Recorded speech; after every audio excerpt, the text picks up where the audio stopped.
আবার এই বাগানেই ঘুরতে ঘুরতে আমি খুঁজে পেয়েছি আরেকটা পাখির বাসা।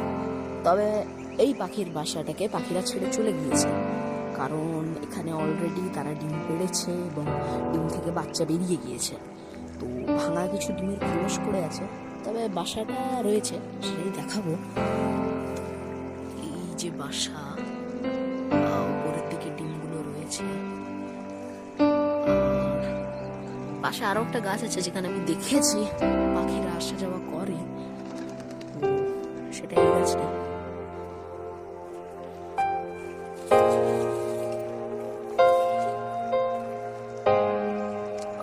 ভেতরেই তো থাকার কথা, সেটা দেখা যায়।